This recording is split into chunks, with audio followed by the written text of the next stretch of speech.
Valerius's eyes snapped open, the silk canopy above his bed swimming into focus through a haze of sweat and panic. His heart hammered against his ribs like a trapped bird, each beat sending tremors through his body. For a moment, he lay paralyzed, the opulent bedchamber, all gold filigree, velvet drapes, and a faint scent of sandalwood incense, feeling alien and suffocating. Then the vision returned, not as memory but as visceral experience. He saw the banquet hall, lit by 1,000 candles that cast dancing shadows on marble floors. He felt the cool weight of the silver goblet in his hand, saw Lady Seraphina's smile, a perfect curve of rose-painted lips that didn't reach her violet eyes. He watched as she leaned close, her perfume of night-blooming jasmine mingling with the aroma of spiced wine. "A toast to your health, my husband," she whispered, and he drank. The poison was subtle at first, a warmth spreading through his veins that turned to ice. Then General Marcus was there, his ceremonial armor gleaming, his face a mask of grim duty. The dagger flashed, a sliver of moonlight in candlelight, and Valerius felt the steel slide between his ribs even as his throat constricted around Seraphina's poison. "Tomorrow," a voice whispered in the vision, not with sound but with certainty. "At the banquet. They will kill you." Valerius gasped, bolting upright. The silk sheets tangled around his legs as he scrambled from the bed, his bare feet hitting cold marble. He stumbled to the window, throwing open the heavy curtains. Dawn was just beginning to bleed across the sky, painting the palace spires in hues of bruised purple and bloody orange. The city below slept, unaware that its emperor had just witnessed his own murder. "No dream," he whispered, his voice raw. His hands trembled as he pressed them against the glass. The vision had been too detailed, too specific. He remembered the pattern of the tapestry behind Seraphina's chair, the golden phoenix with one wing torn. He remembered the exact way Marcus had adjusted his grip on the dagger, a habit from years of training. He remembered the taste of the wine, pomegranate and something bitter beneath. Panic coiled in his gut, cold and relentless. He had enemies, of course. An emperor always did. But Seraphina? His wife of 7 years, who had shared his bed and his secrets. And Marcus, who had fought beside him at the Battle of Blackwater Ford, who had taken an arrow meant for him. The betrayal cut deeper than any dagger. Valerius turned from the window, his mind racing. He could call the guards, have them arrested. But on what evidence? A vision? They would think him mad. The court already whispered about his temper, his increasingly paranoid decrees. This would confirm it. And if the conspiracy ran deeper, if other generals, other nobles were involved, raising the alarm might hasten his death rather than prevent it. He needed proof. He needed time. As he paced the chamber, his thoughts churning, a shimmer caught his eye. At first, he thought it a trick of the dawn light filtering through the window. But the glow intensified, coalescing into lines of silver light that hung in the air before him. They formed characters in a script he didn't recognize, angular, flowing glyphs that seemed to shift even as he looked at them. Below the glyphs, in the common tongue, words appeared. Invitation, Celestial Pantheon and Primordial Abyss Discussion Group. Topic, The Unraveling of Mortal Threads. Access, granted to entity designated, Valerius, Emperor of the Crimson Throne. Accept/decline. Valerius stared. Magic? Some trick of his enemies? But the vision had been real. This felt different. The glyphs pulsed with a light that seemed to come from nowhere and everywhere, casting no shadows on the floor. The air around them hummed with a vibration he felt in his teeth. With nothing to lose, what was one more madness on the dawn of his death, he reached out a trembling hand and touched accept. The glyphs dissolved into a cascade of light that flowed into his eyes. For a moment, he saw impossible things, stars being born in nebulae of violet dust, leviathans swimming through cosmic voids, cities built on the backs of sleeping titans. Then the vision cleared, and an interface settled in his mind's eye, transparent yet unmistakably present. Omnipotent Persona system, active. Analyzing divine conversation. Before him, lines of text began to scroll, as if on an invisible parchment. Star Weaver, the mortal realm grows restless. I observe threads snapping in the eastern kingdoms, a king falls to plague, a general betrays his oath. The pattern grows chaotic. Void Singer, mortals have always been chaotic. Their brief lives make them desperate to pull at threads not meant for their hands. Why do you watch them, Weaver? Their unravelings are but whispers in the void. Star Weaver, because their unravelings echo in higher realms. When a mortal king falls, belief structures shift. Prayers change direction. It creates eddies in the celestial currents. Echo of depths, I have felt these eddies. The drowned city's priests now pray to a different aspect of me, one of vengeance rather than mercy. It changes the taste of their sacrifices. Void Singer, sentiment. You grow attached to your worshippers. They are tools, nothing more. Valerius's breath caught. This wasn't magic. This was, gods. Real gods, discussing mortal affairs as if examining ants beneath a glass. His mind reeled.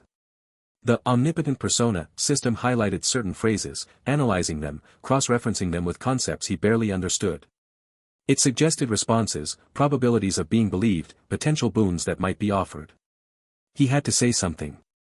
If these were truly gods, perhaps they could help. Or perhaps they would smite him for his presumption. But tomorrow he would die anyway. Focusing on the system's suggestion, he formed the words in his mind, letting the system shape them into the proper format. Unknown entity, fate is but a tapestry woven by hands unseen, to cut a thread is to invite chaos into the weave. The words appeared in the chat, written in the same shifting glyphs as the invitation, now translated by the system. For 3 heartbeats, there was silence in the chat. Valerius waited, his palms slick with sweat. Star Weaver, what entity speaks with such clarity on the loom? I do not recognize this signature.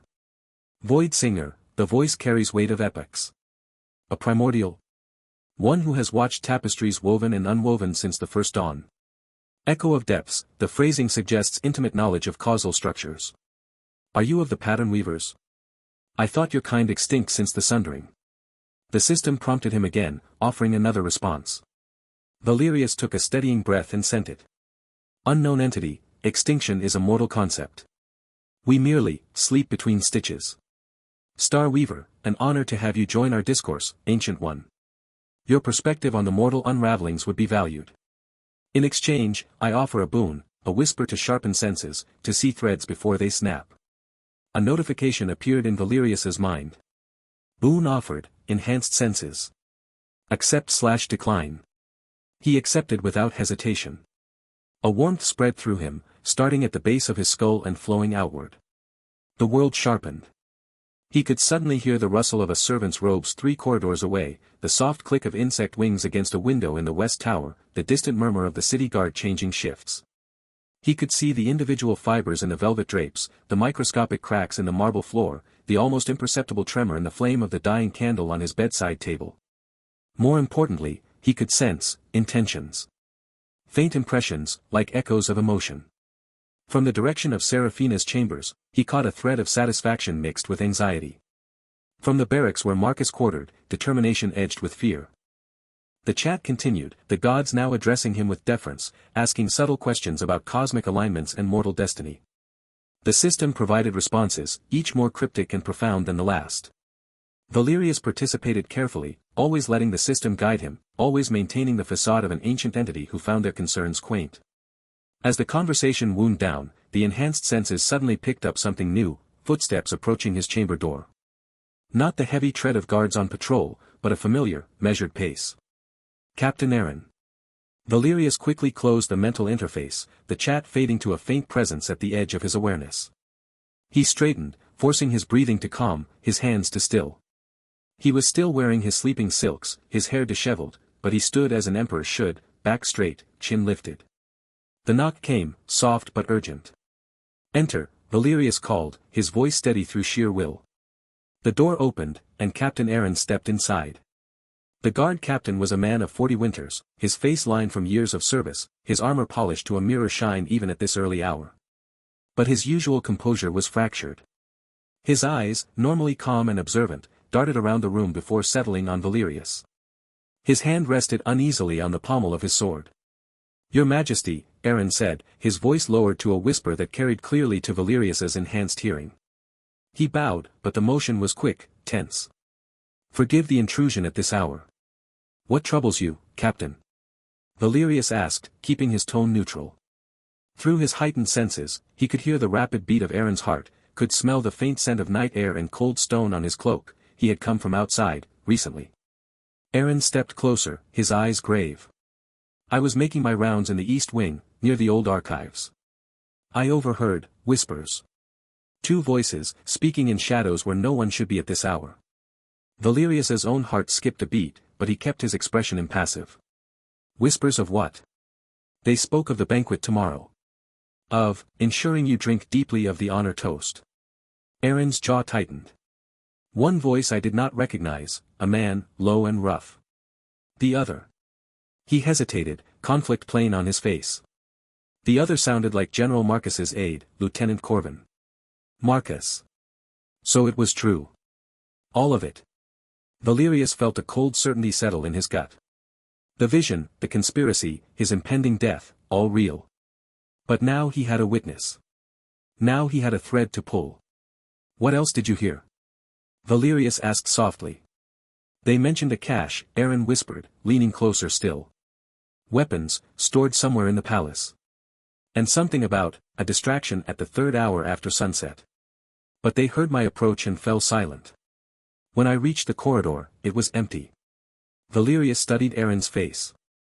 The captain's loyalty had never been in question, he had served Valerius's father before him, had taken a sword cut defending Valerius during the succession crisis. But in a palace of betrayals, trust was a fragile thing. Yet his enhanced senses detected no deception in Aaron's heartbeat, no shift in his scent, no micro-expressions of falsehood.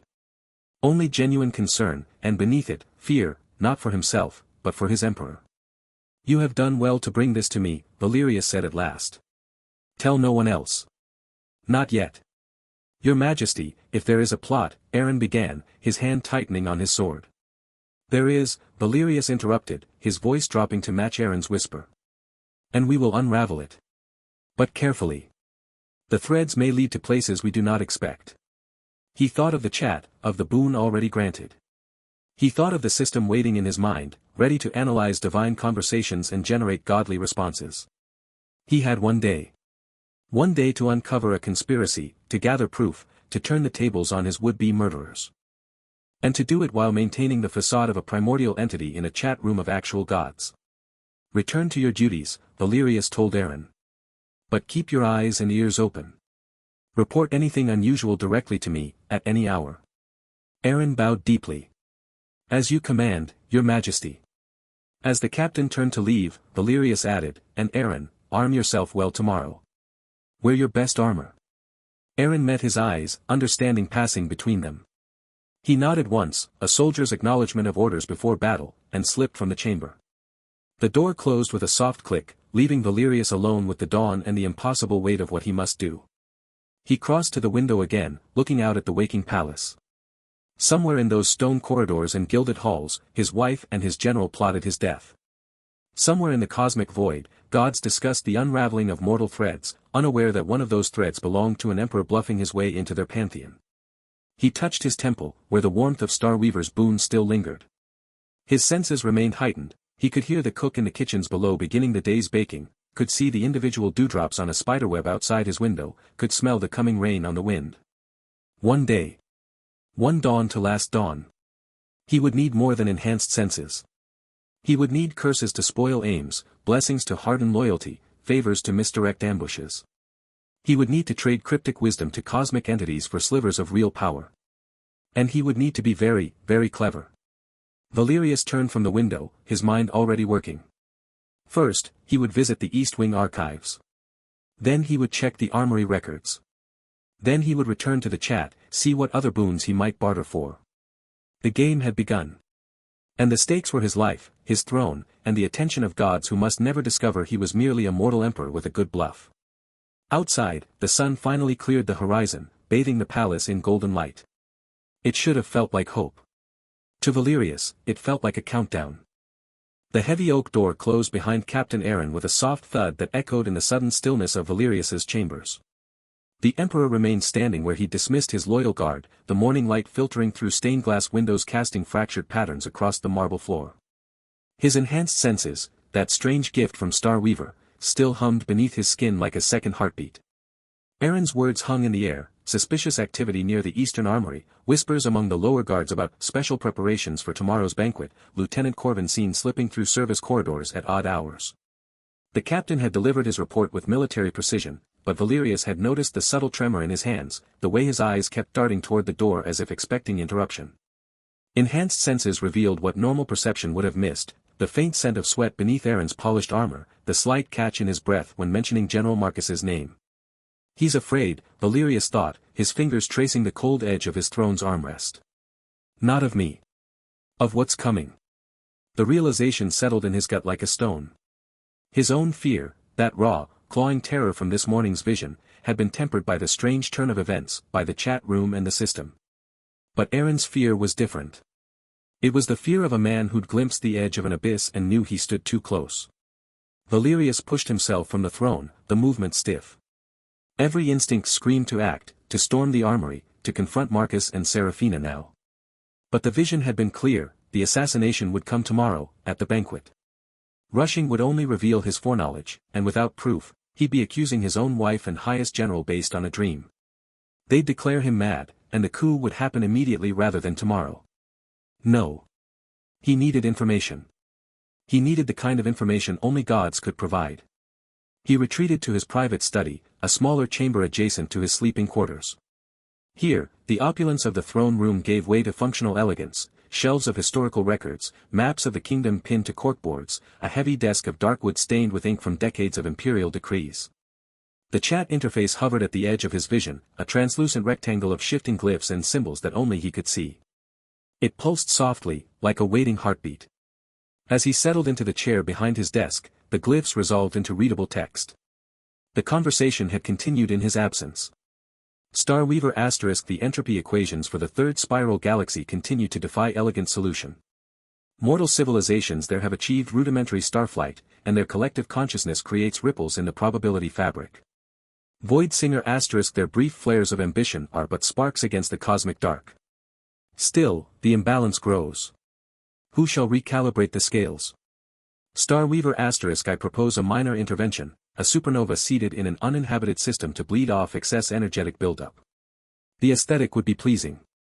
Valerius's heart hammered against his ribs. They were discussing the destruction of a star system as casually as he might discuss rearranging furniture. The Omnipotent Persona system activated without his conscious command, analyzing the conversation, cross-referencing concepts, building response frameworks in the background of his mind. He could feel it working, like a second layer of thought forming beneath his own. Starweaver * Omniscient Observer, you've been silent. Your perspective on balancing cosmic entropy would be valued. The name they'd given him, Omniscient Observer, still felt alien. Valerius took a slow breath, forcing calm into his limbs. The system completed its analysis, presenting him with 3 potential responses, each more cryptic and profound than the last. He selected the middle option, one that spoke of mortal ambition as both problem and solution, hoping it would resonate. Omniscient Observer * entropy is not a river to be dammed but a dance to be choreographed. Consider the scales not as balance versus imbalance, but as tension between potential and actualization. Mortal ambition tips the scales not through weight, but through direction, like wind determining which way a leaf falls in a stream already flowing toward dissolution. He sent the message, watching the glyphs fade into the chat's flow. For 3 long breaths, nothing happened. Then. Starweaver * an elegant metaphor. The leaf in the stream, yes. It acknowledges the inevitable flow while granting agency to the transient. You see deeper patterns than most. Void Singer * agency implies consciousness. Do you suggest mortal minds can influence cosmic scale equilibria? Before Valerius could panic, the system generated another response, this one drawing on some esoteric principle about observer effects in collapsing probability waveforms. He posted it, his fingers trembling slightly over the desk's surface. Starweaver * your insights have practical value. As gratitude, I offer a minor favor, a tweak in local reality parameters. Within my domain, of course. Nothing that would violate the accords. Valerius's breath caught. This was the opportunity. He thought of Aaron's fearful eyes, of the whispers about weapons caches, of Seraphina's serene smile in his vision. He needed to see what was hidden. Omniscient Observer * I would glimpse hidden intentions within my current sphere of observation. Not outcomes, only the shaping will behind actions. Starweaver * a simple request. But peering behind mortal veils requires focus. The cost will be temporary fatigue, a portion of your mental energies diverted to maintain the lens. Valerius hesitated. Fatigue meant vulnerability. But not knowing meant certain death. He accepted. The world shimmered. His study didn't change, but his perception split. He remained seated at his desk, yet simultaneously he was elsewhere, seeing through a hazy, fractured lens. First vision, Seraphina's private chambers. She stood before a full-length mirror, wearing an emerald gown she'd commissioned for tomorrow's banquet. Her reflection showed perfection, smooth dark hair coiled in an elaborate braid, features composed into gentle warmth. But Valerius saw what the mirror couldn't capture. Her hands, hidden in the folds of her skirt, clenched and unclenched rhythmically. Her smile, practiced and flawless, didn't reach her eyes. Those eyes remained cold and calculating, scanning her own reflection as if assessing a weapon. She murmured something too low to hear, then turned to a small table where a crystal vial sat beside her jewelry box. Her fingers brushed the vial's stopper, a gesture both tender and terrible. Second vision, the royal armory's antechamber. General Marcus stood inspecting a row of daggers laid on a velvet cloth. Not the ceremonial blades displayed in the great hall, but practical weapons, balanced for throwing, edges honed to cruel sharpness. Marcus tested the weight of one, his movements economical and precise. His face showed no emotion, but his eyes held a focused intensity that Valerius had seen only on battlefields. Lieutenant Corbin stood nearby, younger and more visibly nervous, shifting his weight from foot to foot. "The poison will be delivered tonight," Corbin said, his voice barely audible. Marcus didn't look up from the daggers. "See that it is. And remind our friends in the kitchen, the Emperor prefers his wine poured from the left." The visions shattered. Valerius gasped, slumping forward over his desk. A wave of dizziness washed through him, followed by a deep, bone-aching fatigue. It felt as if someone had reached into his skull and scooped out a handful of his thoughts, leaving hollow spaces that throbbed. His enhanced senses dimmed momentarily, the world going slightly muffled before gradually returning to their unnatural sharpness. He understood now. The full shape of it. Poison in the wine, daggers as backup, the banquet as both spectacle and slaughterhouse. Seraphina's practiced smile, Marcus's cold preparation. They weren't just conspirators, they were artists crafting his murder with meticulous care. A soft knock at the study door. Valerius straightened with effort, smoothing his expression into imperial calm. "Enter." The door opened to reveal Alara, one of Seraphina's personal maids. She was young, perhaps 18, with nervous eyes that refused to meet his. She carried a silver tray, and on it rested a single sheet of parchment, folded and sealed with Seraphina's personal sigil, a stylized phoenix in crimson wax. "Your Majesty," Alara murmured with a curtsy that trembled slightly. "Her ladyship asked that this be delivered to you personally." Valerius took the note, dismissing her with a nod. The door closed again, leaving him alone with the parchment. He broke the seal, the wax cracking with a satisfying snap. The handwriting was Seraphina's, elegant, flowing script that spoke of expensive tutors and careful practice. "My dear husband," it began. "The burdens of state weigh heavily on us both. I would welcome your company at a private dinner tonight in my chambers, where we might discuss matters away from prying eyes and endless petitions. Let us share wine and conversation as we did in better days. Yours, Seraphina." Every word was perfect.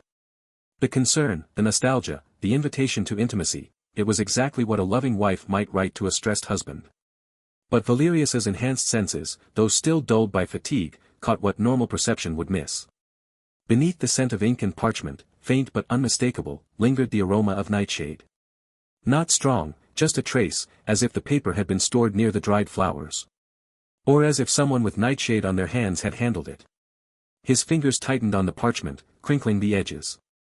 The invitation wasn't just a ruse. It was a test. Or perhaps a first move. Tonight, in her chambers, away from witnesses. Fatigue pulled at his thoughts, but beneath it, a cold clarity formed. He had until nightfall to prepare. And he still had favors to call upon, debts to incur, a godly facade to maintain. The game had just become infinitely more dangerous. The heavy oak doors to Seraphina's private dining hall swung inward with a soft groan, revealing a chamber bathed in the warm glow of 100 candles. Valerius stepped across the threshold, his polished boots sinking into plush crimson carpets woven with silver thread. The scent of roasted meats and exotic spices hung thick in the air, mingling with the subtler perfume of night-blooming jasmine from the vases lining the walls. He forced his breathing to remain even, though his heart hammered against his ribs like a trapped bird. Every instinct screamed at him to turn and flee, to barricade himself in his chambers and face the coming storm from behind stone walls. But flight would be admission. It would tell Seraphina he knew. And knowing was the only advantage he currently possessed. My lord husband. Her voice was honeyed silk, flowing from the far end of the long mahogany table where she stood waiting. Lady Seraphina wore a gown of deep emerald velvet, cut low across her shoulders, her dark hair cascading in artful curls. A smile played upon her lips, the same practiced curve he'd seen in his divine vision. How gracious of you to accept my invitation on such short notice. Valerius offered a nod, his enhanced senses drinking in the room. The tapestries depicting pastoral hunts, the silver cutlery gleaming beside porcelain plates painted with golden filigree, the crackle of the hearth fire in the great stone fireplace. And beneath it all, the faint, almost imperceptible scent of something bitter and floral. Nightshade.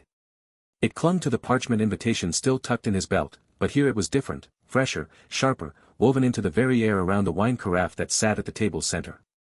Your summons was most compelling, he said, his voice carefully neutral as he approached. He took the seat opposite hers, the high-backed chair creaking under his weight. The palace grows restless with tomorrow's banquet preparations. A moment of quiet is welcome. Indeed. Seraphina's eyes never left his as she gracefully settled into her own seat. Her fingers, adorned with rings of ruby and onyx, traced the stem of her empty goblet. One might think the weight of the crown grows heavier with each passing season. You've seemed preoccupied of late. A servant, a young man with nervous eyes whom Valerius did not recognize, entered silently to pour the wine. Seraphina waved him away with a delicate flick of her wrist and lifted the carafe herself. The dark liquid flowed like blood into Valerius's cup, then her own. I had this imported from the southern vineyards, she said, her smile widening. A rare vintage, aged in oak barrels that once held brandy. I thought it fitting for tonight. Valerius watched the muscles in her forearm tense as she poured. Not from the weight of the carafe, from something else. A tremor, so slight that without his heightened perception he would have missed it entirely. It was there in the almost imperceptible shake of her fingers as she set the carafe down, in the way her knuckles whitened briefly around the base. He lifted his goblet, the silver cool against his palm. The wine's aroma was rich and complex, notes of blackberry and spice. And beneath it, that same bitter floral hint, now masked by the drink's potency. His mind raced. The vision from Starweaver's favor had shown her handling a poison vial. Was this the delivery method? A toast to his health that would instead bring his end? As Seraphina began to speak of trivial matters, the state of the royal gardens, a minor trade dispute with a neighboring duchy, Valerius let his attention drift inward. The Omnipotent Persona system hummed at the edge of his consciousness, a silent presence waiting to be consulted. With careful focus, he partitioned a sliver of his awareness, envisioning the celestial chat room as one might recall a vivid dream. The divine conversation unfolded in his mind's eye, text scrolling across a void of stars and swirling nebulae. Starweaver was absent, but a new entity had joined the discourse, Void Singer, whose words manifested as shimmering, discordant notes that resolved into meaning. They were debating the nature of corruption in mortal realms, specifically the alchemical arts of poison. Void Singer's message glimmered, mortals distill essence from root and petal, seeking to cheat fate's natural conclusion. But all toxins share a common thread, they are imbalance given form, a violence against the body's harmony. The system analyzed the statement, cross-referencing cosmic principles and mortal alchemical theory.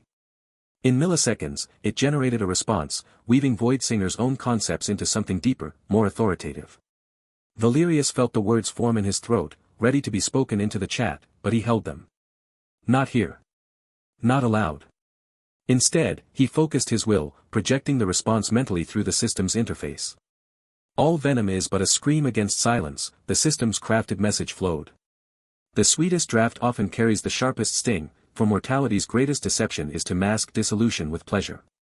A pause hung in the celestial chat.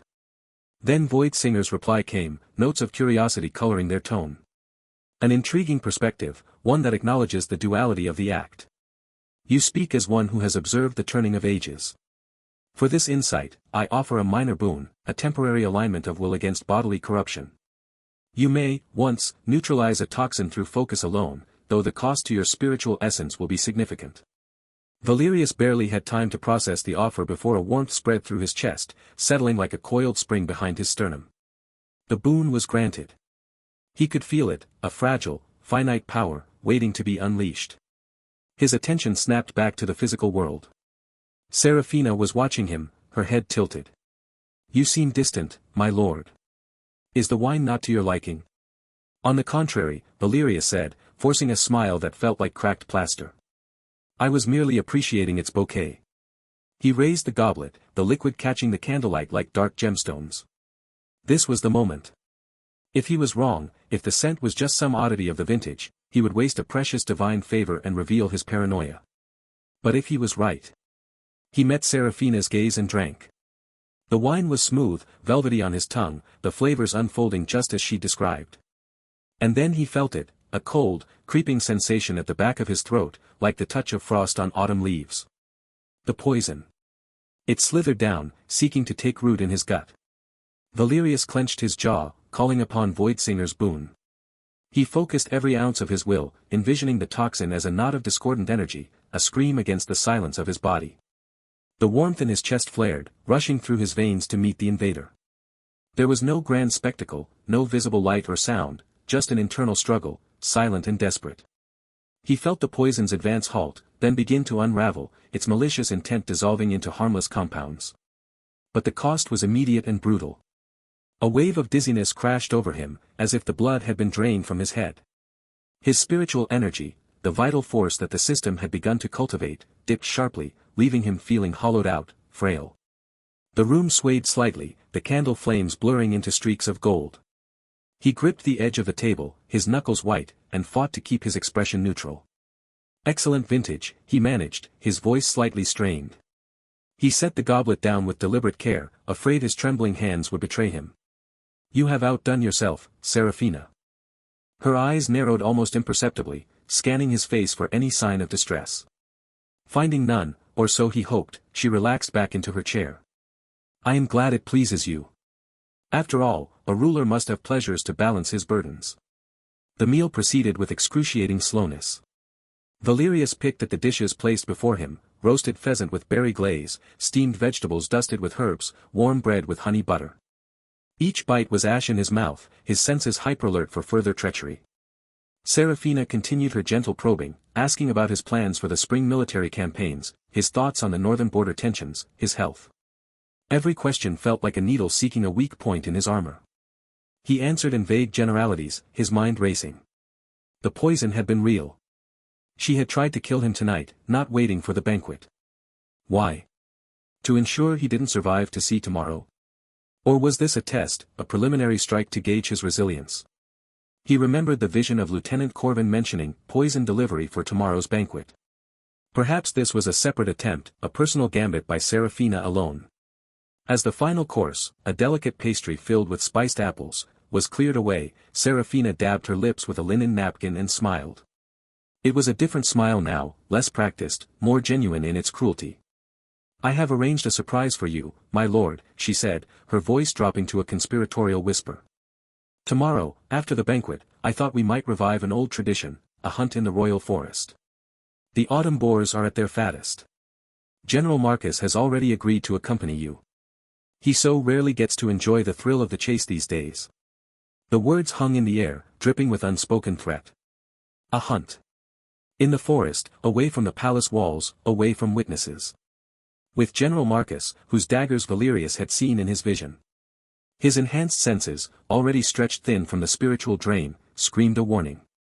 Every instinct told him this was the true assassination plan, not the poisoned wine, not even the banquet daggers, but an accident during a royal hunt. An arrow gone astray, a fall from a horse, a boar's tusk finding its mark. As Serafina rose from her seat, her sleeve brushed against the back of her chair. The movement was casual, but Valerius's sharpened eyes caught the slight bulge beneath the velvet fabric, the telltale outline of something slender and rigid strapped to her forearm. A hidden weapon. A crossbow bolt, perhaps, or a thin blade. She turned away, walking toward the hearth, her silhouette framed by the dancing flames. I look forward to seeing you ride again, she said over her shoulder, her voice sweet as poisoned honey. It has been too long since you've shown the kingdom your strength. Valerius remained seated, his body heavy with exhaustion and dread.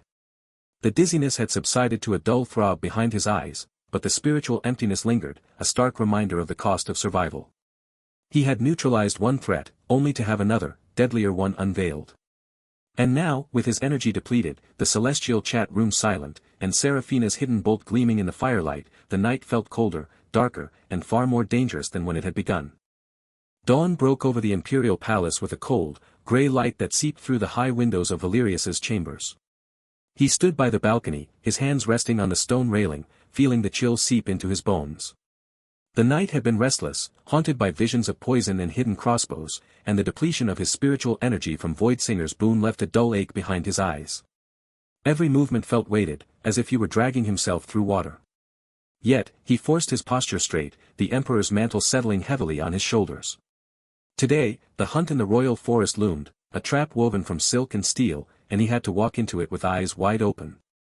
In the courtyard below, horses stamped their hooves on the cobblestones, their breath misting in the crisp morning air.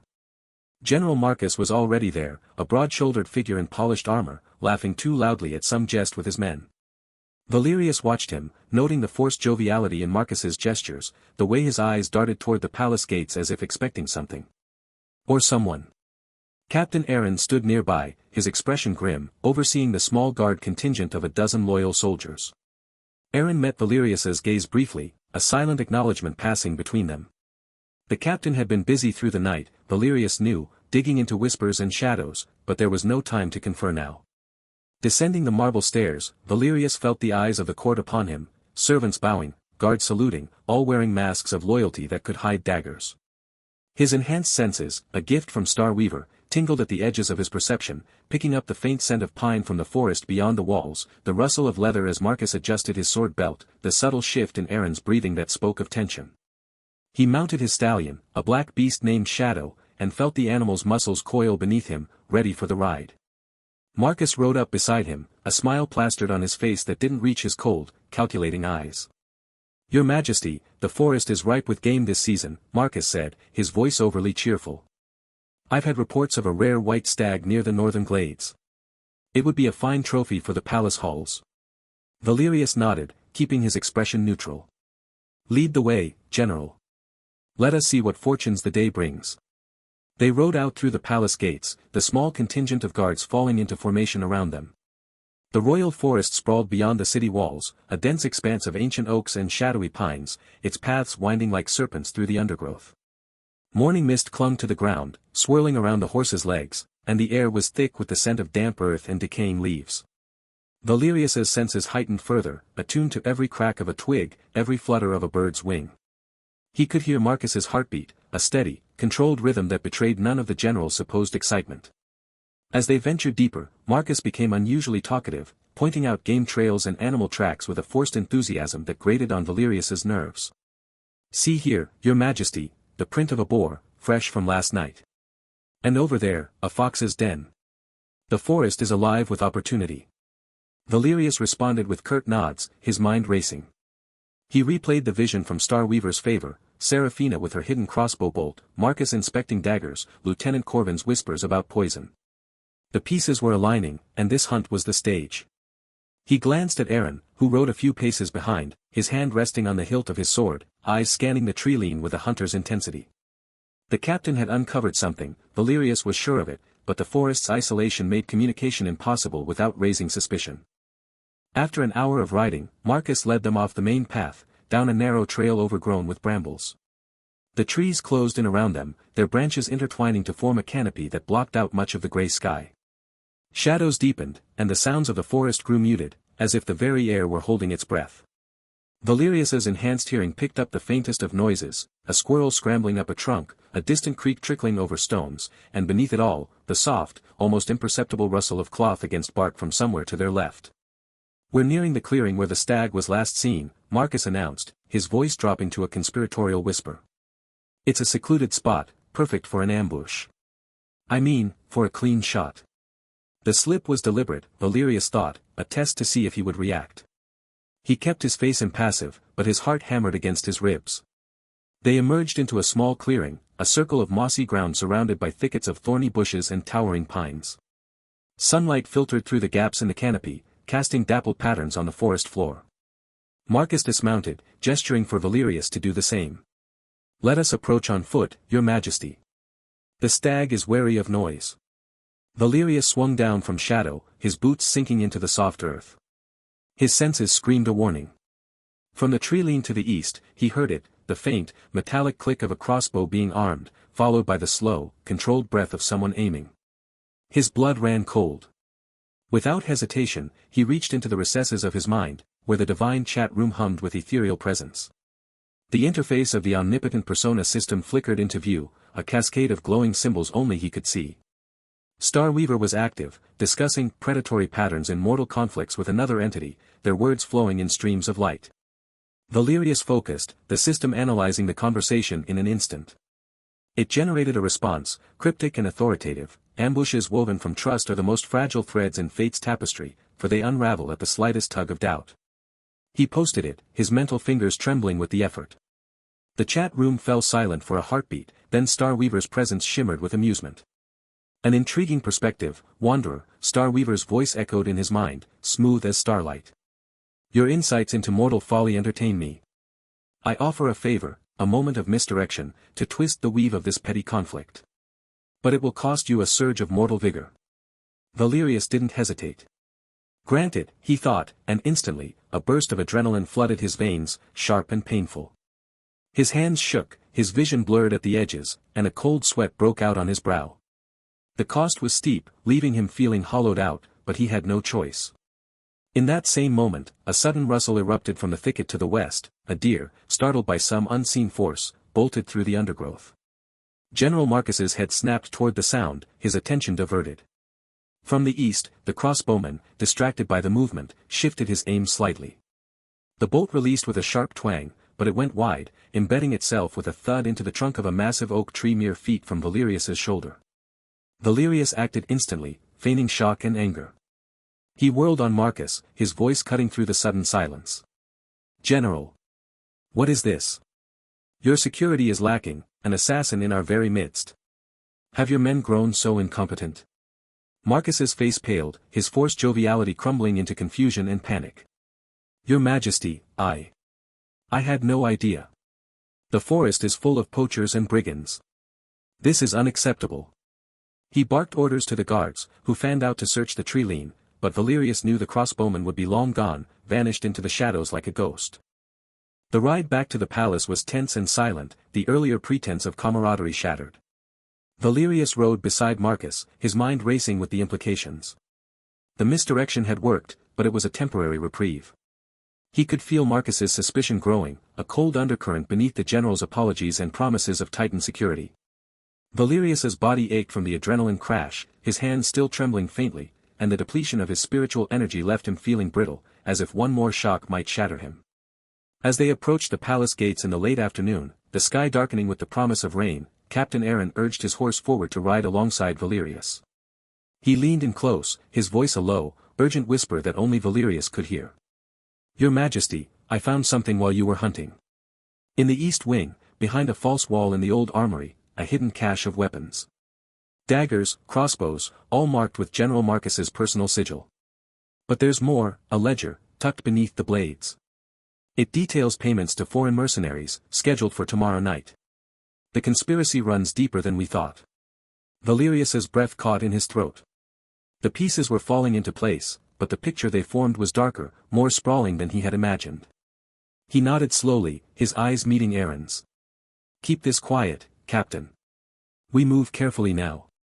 The palace loomed ahead, its stone walls gleaming wetly in the fading light, and Valerius felt the weight of the coming night settle over him like a shroud. The study was a tomb of parchment and shadows, the air thick with the scent of aged paper and the metallic tang of fear. Valerius sat at his mahogany desk, fingers tracing the rough edges of the ledger Captain Aaron had placed before him. Moonlight filtered through the arched windows, casting silver streaks across the vellum pages that seemed to pulse with treachery.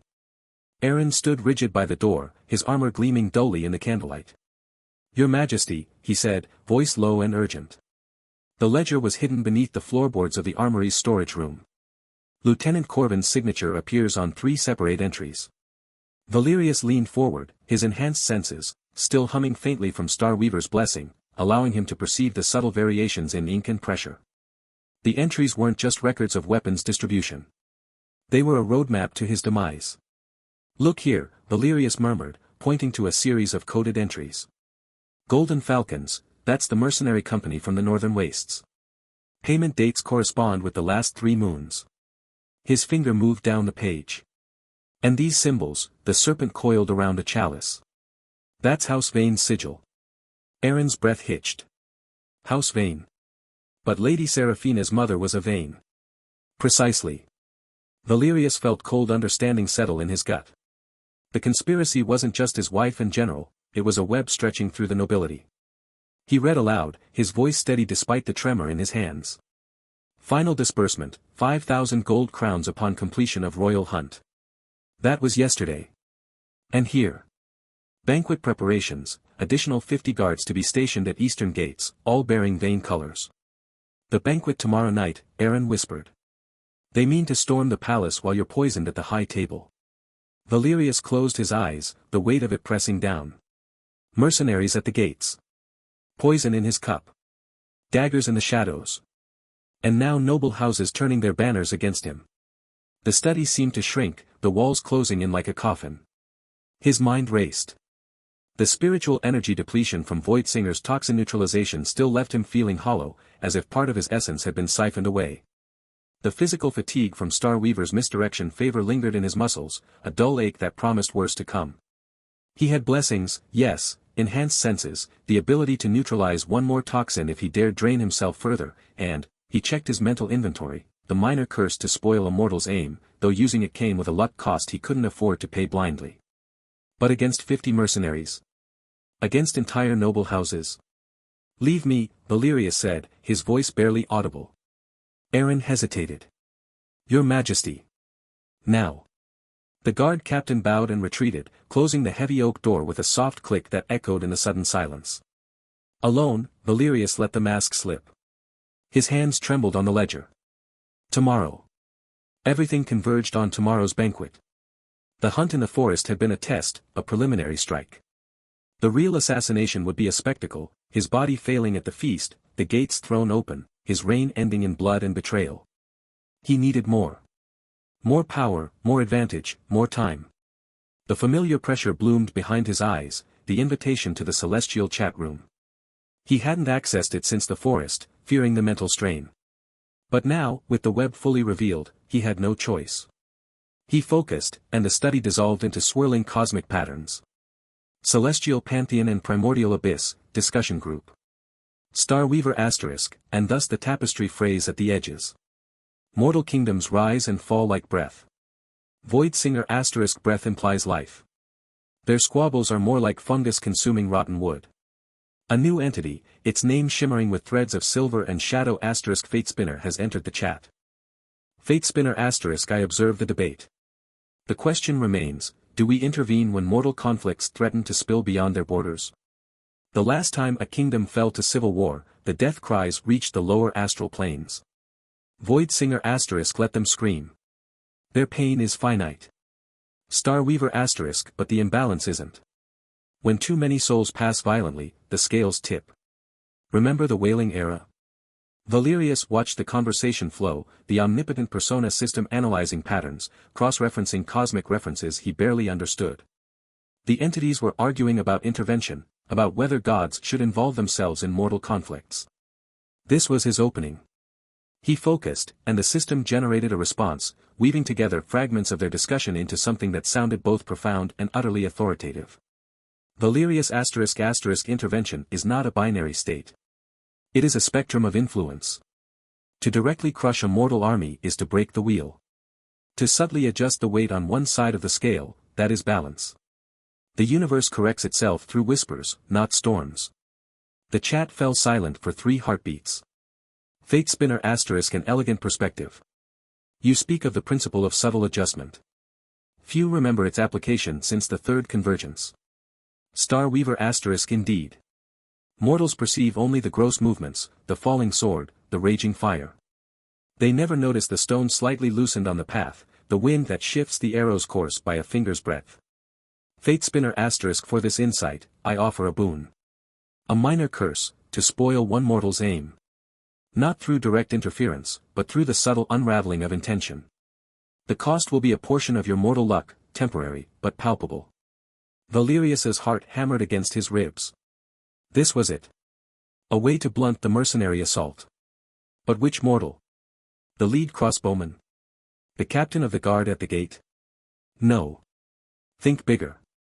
Valerius ***, apply it to the commander of the Golden Falcons. The one who will give the order to storm the eastern gates tomorrow night. Fate spinner *** accepted. The threads are woven. You will feel the cost now. A coldness seeped into Valerius's bones, not physical chill, but something deeper. A sense of foreboding settled over him like a shroud. His luck, whatever reserve of fortune he possessed, had been diminished. He imagined tripping on a stair, a document misfiled, a loyal guard looking away at the wrong moment. Small misfortunes waiting to happen. But the curse was active. Somewhere, the mercenary commander would find his aim spoiled, his orders misunderstood, his timing off, his coordination faltering. Fate spinner *** our transaction is complete. May your scales remain balanced. The entity's presence faded from the chat. Valerius returned to the study, the transition leaving him momentarily disoriented. The ledger still lay open, the conspiracy detailed in stark ink. He couldn't rely solely on divine favors. He needed to act in the mortal world too. His enhanced senses still functioned, though the fatigue made them feel like looking through fogged glass. He could use them one more time for something precise. He rose, moving to a locked cabinet behind his desk. Inside were blank parchments, sealing wax, and, most importantly, a collection of official seals, including General Marcus's personal sigil ring, confiscated after the forest incident. Valerius had kept it, claiming it as evidence. Now he would use it. He worked quickly, his hands steady despite the trembling in his soul. He forged 3 documents, a letter to House Vane promising additional troops from Marcus's personal guard, a receipt for embezzled funds from the royal treasury, and a damning note arranging a meeting with the Golden Falcons commander. Each document he signed with Marcus's seal, pressing the ring into warm wax with careful precision. His enhanced senses allowed him to mimic the general's handwriting, not perfectly, but well enough to pass casual inspection. He aged the parchment with careful applications of tea and soot, judging the color and texture with supernatural acuity. When the forgeries were complete, he slipped from his study, moving through the palace's back corridors like a ghost. The hour was late, and most of the court slept. Only the occasional guard patrolled, and they bowed as he passed, unaware of the documents hidden in his robes. General Marcus's quarters were in the west wing, far from the royal chambers. Valerius paused outside the door, listening. Silence. Marcus was likely drinking with his officers or plotting with Seraphina. He picked the lock, a skill learned in his youth, before the crown, and slipped inside. The room smelled of leather and steel. Weapons lined the walls, and a massive map of the kingdom dominated one table, pins marking troop movements. Valerius moved to Marcus's desk, a heavy oak monstrosity littered with scrolls. He planted the forged documents in 3 locations, the embezzlement receipt tucked between pages of a logistics report, the letter to House Vane slipped into a folder of correspondence, and the meeting note placed conspicuously beneath Marcus's inkwell. Each placement was deliberate, designed to be found during a search but not so obvious as to arouse immediate suspicion of framing. As he worked, his enhanced senses caught a detail. On the map, a cluster of pins surrounded the eastern gates, exactly where the ledger indicated the mercenaries would strike. Valerius's fingers itched to rearrange them, to sabotage the plan further, but that would be too direct. The forgeries were subtle. Moving pins would be a declaration of war. He finished and retreated, relocking the door behind him. The palace halls felt colder now, the stone seeming to absorb the warmth of his deceit. He returned to his study, the ledger still waiting, the conspiracy now countered by forged evidence and a divine curse. He sat, exhaustion washing over him. The spiritual energy depletion left him feeling hollowed out, as if his very essence had been scraped thin. The physical fatigue from the forest incident compounded it, making his limbs heavy. And now the luck cost. That sense of foreboding lingered at the edges of his perception, a whisper that something would go wrong. But he had acted. He had woven his own threads into the web. Night deepened outside the windows. The moon climbed higher, bathing the study in silver. Valerius was about to call for Aaron, to discuss next steps, when the pressure behind his eyes returned, not the full chat room, but a private notification. He focused, and words materialized in his mind, crisp and cold. Void Singer, private message. Your insights intrigue me. The debate on subtle influence was illuminating. But your presence in our discussions feels mortal. The resonance is off by a fraction. Prove your divinity. Answer this, what is the true name of the primordial chaos? Not the titles mortals give it, the abyss, the void. Its true name, spoken at the moment of creation. Valerius froze. The Omnipotent Persona system activated, scanning its databases, cross-referencing every divine conversation it had analyzed. For the first time, a warning flashed in his consciousness, red and urgent. Data insufficient. Query exceeds known parameters. Unable to generate authoritative response ***. His breath caught. The system had always provided answers, cryptic, profound, but always answers. Now it had nothing. Void Singer was testing him. And for the first time, Valerius had no bluff ready. He stared at the private message hanging in his mind, the word seeming to pulse with cosmic weight. The true name of primordial chaos. A question meant for gods, not for a dying emperor pretending to be one.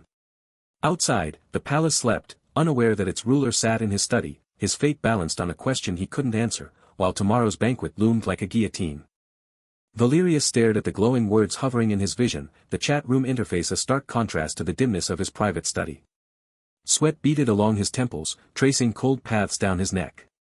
The message from Void Singer burned with cosmic intensity, what is the true name of the primordial chaos? His heart hammered against his ribs, each beat echoing the dread that coiled in his gut. The Omnipotent Persona system whirred silently in his mind, its usual smooth analysis replaced by frantic scrambling. Fragments of ancient myths and half-remembered legends flickered across his consciousness, tales of formless voids and creation's first breath, but no coherent answer emerged. A warning flashed, red and urgent, insufficient data for authoritative response. For the first time since awakening to this nightmare, he had no bluff ready. He glanced at the ornate clock on his desk, its brass hands inching toward midnight.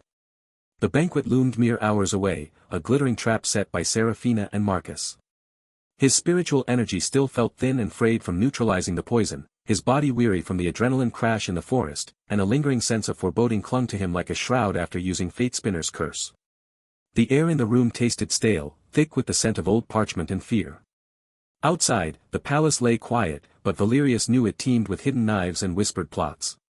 He couldn't afford to fail here, not when his godly facade was the only shield against both celestial wrath and mortal steel. Taking a shaky breath, Valerius forced his fingers to move. The system, though lacking a definitive answer, pieced together cryptic phrases from its fragmented analysis. He typed, each keystroke feeling like a gamble, the true name is a sound that unravels reality, to speak it is to invite oblivion. Even we tread lightly around such secrets. The words appeared in the chat, glowing with an ethereal light that seemed to pulse with borrowed authority. He waited, his knuckles white where they gripped the edge of his desk. The study's lone candle flickered, casting long shadows that danced like specters across the shelves of leather-bound tomes. Void Singer's response came swiftly, its tone dripping with skepticism that vibrated through Valerius's very bones. Clever evasion, but not proof. If you are what you claim, demonstrate a lesser power, sway a mortal soul before my gaze. Panic surged, cold and sharp. Valerius's mind raced, he had no such ability, only the boons he traded for, and none could directly manipulate a soul. The system chimed softly, offering a new suggestion, propose an enlightenment in lieu of demonstration. Relief washed over him, brief and fragile. He typed again, drawing on the system's generated wisdom, souls are not puppets to be pulled, but fractured mirrors reflecting cosmic truths. To sway one is to risk shattering the glass. Crafting the parable demanded intense focus, pulling at his mental reserves until a throbbing headache bloomed behind his eyes. He felt a subtle drain, as if part of his vitality had been siphoned into the words. Silence stretched in the chat room, thick with tension. Then, Void Singer replied, its skepticism softened to grudging curiosity. A poignant metaphor. Very well, I grant a boon, a whisper to sway one mortal's loyalty, for a time. A new notification appeared in Valerius's interface, whisper of allegiance, target one mortal to experience a surge of doubt in their current allegiance, potentially leading to confession or betrayal. Duration, temporary. Cost, mental energy expended. Valerius didn't hesitate. He thought of Lieutenant Corvin, Marcus's aide, whose name had surfaced in the ledger as a mid-level conspirator involved with the weapons caches. With a mental command, he directed the whisper toward Corvin, envisioning the man's loyalty to the conspiracy fraying like old rope. The headache intensified, pulsing with each heartbeat, but he pushed through, feeling the boon take hold somewhere in the palace's depths. Hours passed in a blur of anxious preparation. Valerius reviewed the forged documents he'd planted, his enhanced senses picking up the faint scent of ink and deceit. He met briefly with Captain Aaron in a secluded corridor, the guard captain's face grim in the torchlight. "Sire, Lieutenant Corvin approached me just now," Aaron whispered, his voice low. He was trembling, said he couldn't sleep for guilt.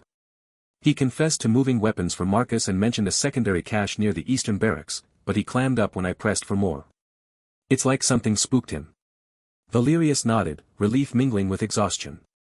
The whisper had worked, buying a sliver of advantage. He instructed Aaron to monitor Corvin discreetly and secure the eastern cache before dawn. As they parted, the weight of his fatigue settled deeper, the combined toll of spiritual depletion, physical weariness, and now mental drain making each step feel leaden. As the first hints of dawn tinged the sky with pale gold, a soft knock echoed at his chamber door. Elara, the palace maid who served Seraphina, entered with a bow, her expression carefully neutral. She carried a bundle of rich fabric, his formal robes for the banquet. "From Lady Seraphina, Your Majesty," she said, her voice a quiet murmur. "She insisted you wear these for the festivities." Valerius accepted the robes, his enhanced senses immediately prickling. The fabric was exquisite, woven of deep crimson silk and embroidered with intricate patterns in gold thread. But as he held it up to the growing light from the window, his vision sharpened by Star Weaver's blessing. The gold thread glimmered with more than mere reflection, it bore a faint, ethereal residue, a subtle magical sheen that seemed to pulse with a malevolent intent.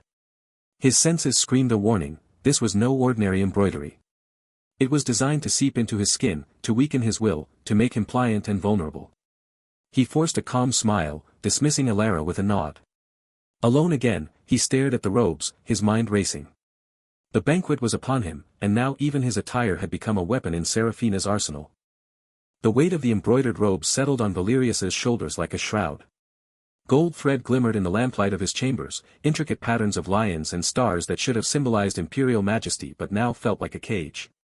As he slid his arms into the sleeves, a cold, creeping sensation prickled his skin, not pain, but a subtle lethargy that seeped into his bones, as if the very air had thickened around him. His enhanced senses, a boon from Star Weaver, tingled with warning. The magical residue woven into the fabric was a slow-acting enchantment designed to dull his will, to make him pliant.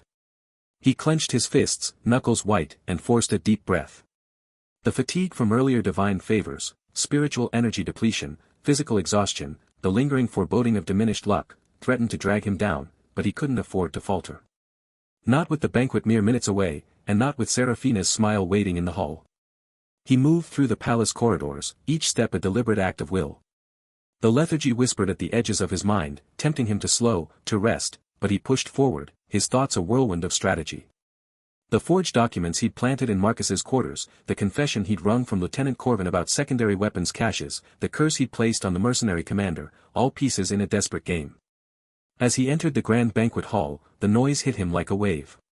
Nobles in silks and jewels milled beneath vaulted ceilings adorned with frescoes of past emperors, their laughter and chatter a brittle facade over the conspiracy simmering beneath. Torches flickered in iron sconces, casting long shadows that seemed to writhe with hidden intent. At the head of the room, on a raised dais, Seraphina stood beside his empty throne. She wore a gown of midnight blue, her smile serene, her eyes calm pools that gave nothing away. Valerius took his seat, the robe's enchantment a constant, low hum against his skin. The feast began with fanfares and servants bearing platters of roasted meats and spiced wines. Valerius ate sparingly, his enhanced senses scanning the room. He noticed General Marcus at a nearby table, his broad frame tense, his gaze darting to certain guards stationed along the walls, men whose loyalty Valerius had once trusted but now doubted. Marcus's fingers tapped restlessly on his goblet, a nervous rhythm that betrayed his unease. Valerius's mind raced. He needed to act, to disrupt the plot before it culminated. Subtly, he accessed the divine chat room through the Omnipotent Persona system, a mental window that opened in his consciousness. The entities were discussing warding magics, their messages flowing in ethereal text. Star Weaver, the god who had granted him enhanced senses and misdirection, commented on the fragility of mortal enchantments. The system analyzed the conversation and generated a response. Gilded traps often shine brightest before they ensnare the unwary. Valerius posted it, his heart pounding. Almost instantly, Star Weaver replied, offering a favor, a temporary resistance to enchantments, in exchange for a surge of physical stamina. Valerius accepted without hesitation. A wave of exhaustion crashed over him, so intense he nearly swayed in his seat. It felt as if his muscles had turned to lead, his breath catching in his throat. But as the fatigue crested, the robe's lethargic effect lessened, receding to a faint buzz at the back of his mind. He could think clearer, move easier. Taking advantage of the momentary clarity, he rose, his voice cutting through the din. "General Marcus," he called, his tone deceptively mild. "I've heard troubling reports of irregular troop movements near the eastern border. Would you care to explain?" The hall fell silent. All eyes turned to Marcus, who paled, his composure cracking. He stammered, "Your Majesty, there are no such movements."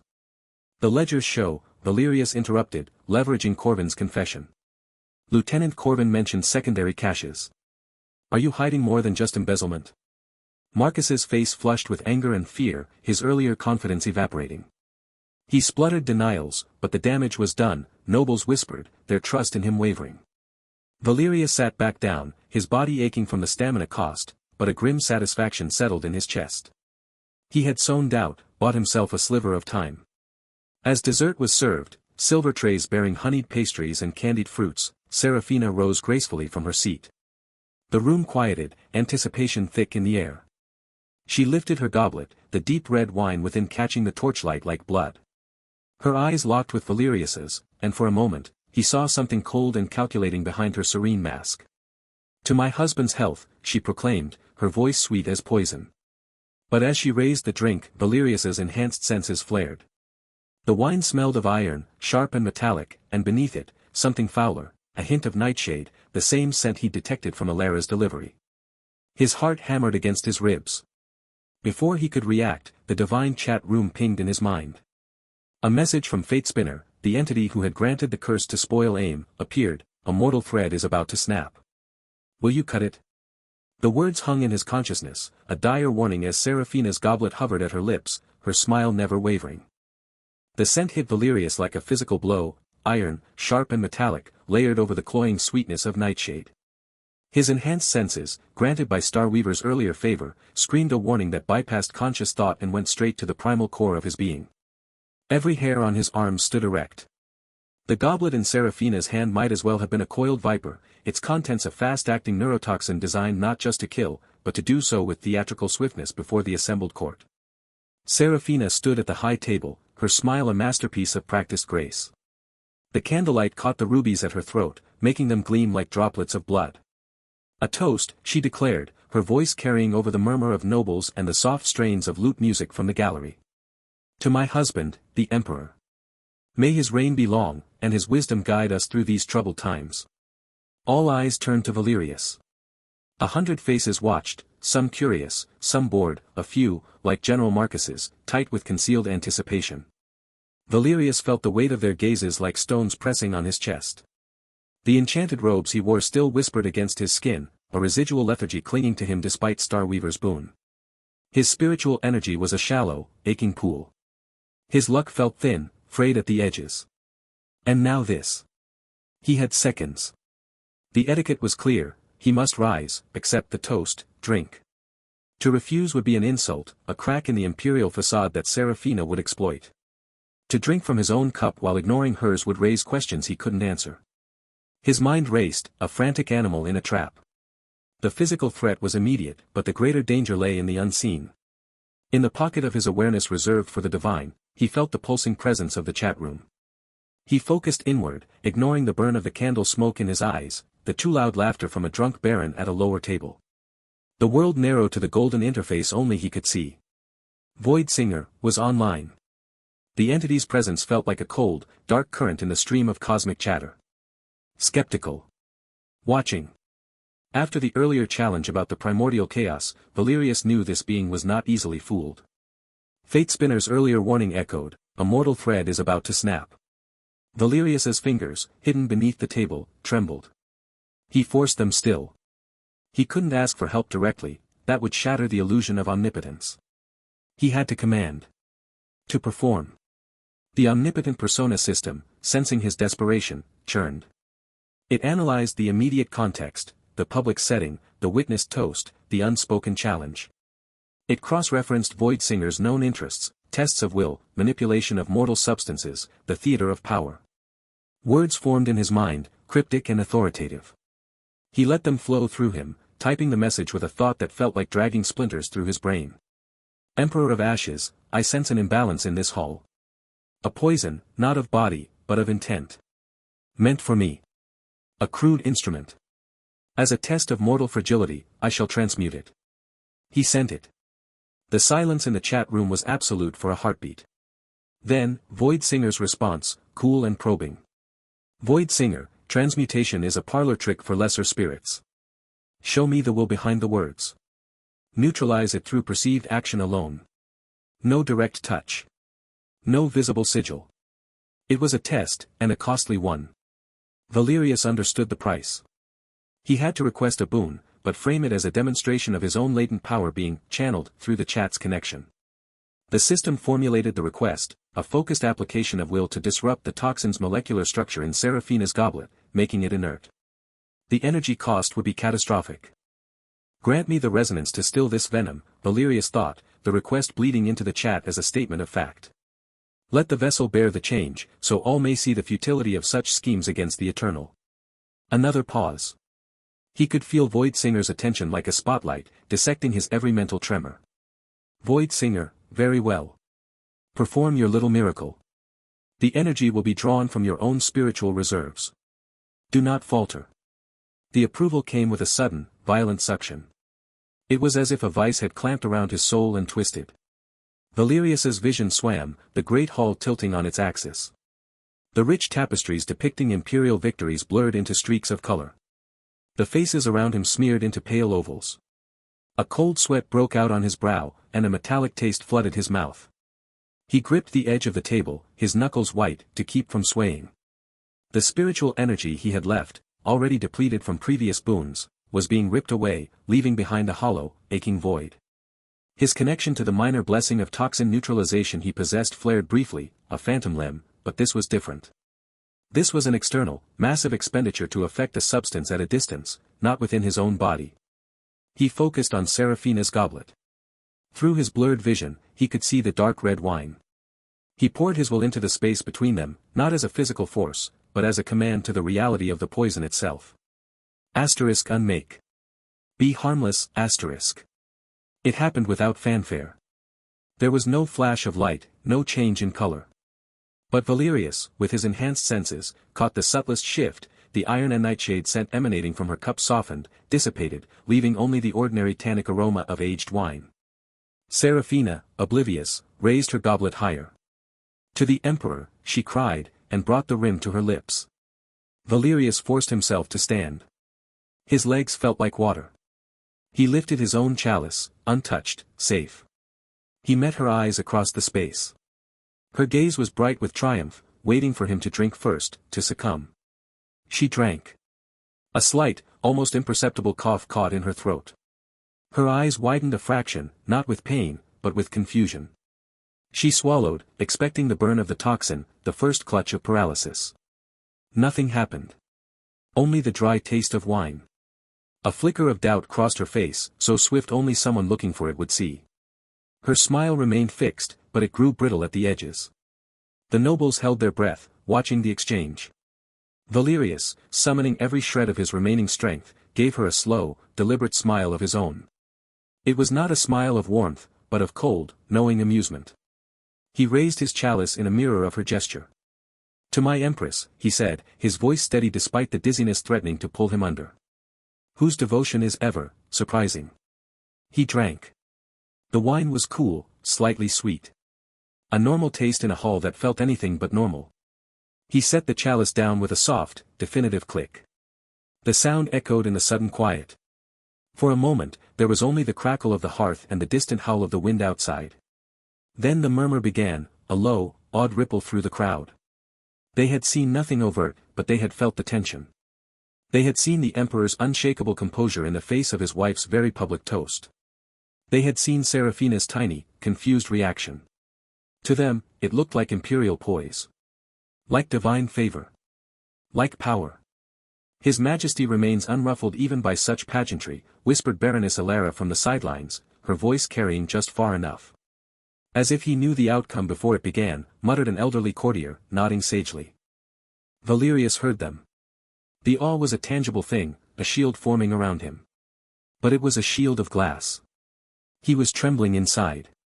The spiritual depletion was a physical agony now, a deep cold in his bones. His thoughts moved through syrup. He needed to sit, to rest, to somehow replenish what was lost. Seraphina's smile had frozen into a mask. Her eyes darted to General Marcus, who sat rigid, his own cup untouched. A silent communication passed between them, sharp and furious. Valerius was about to speak, to dismiss the court, to buy a moment's respite, when the great oak doors at the hall's end burst open. The sound was a thunderclap in the tense silence. A guard in the livery of the outer gate, armor dented, face streaked with soot and blood, staggered into the light. He fell to one knee, his breath coming in ragged gasps that echoed in the stunned hall. "Your Majesty," he shouted, his voice raw with panic. "Mercenaries! The Golden Falcons, they've breached the outer gates. They cut through the night watch. They're headed this way, armed for slaughter." Chaucis too small a word for what followed. A collective gasp tore through the nobility, rising into shouts of alarm. Chairs scraped and overturned as men and women leaped to their feet. Goblets clattered to the floor, wine spreading like blood on the flagstones. The lute music died in a discordant twang. The orderly feast dissolved into a panicked tableau of clutching robes and wide, frightened eyes. Through the rising din, through the blur of his own exhaustion, Valerius's gaze locked on Seraphina. Her brittle smile vanished, replaced by something pure and vicious. All pretense fell away. This was the moment. The signal. As the noblewoman beside her screamed and clutched her pearls, Seraphina did not flinch. She turned her head, just slightly, and her eyes found General Marcus in the chaos. She gave a single, sharp nod. And Marcus, his face hardening into the grim mask of a soldier, nodded back. His hand dropped to the pommel of his ceremonial sword, a weapon that was, Valerius knew with sudden, chilling certainty, not merely ceremonial at all. Chaos erupted in the banquet hall like a shattered vase. Nobles scrambled from their seats, their fine silks and jewels tangling as they shoved past overturned tables.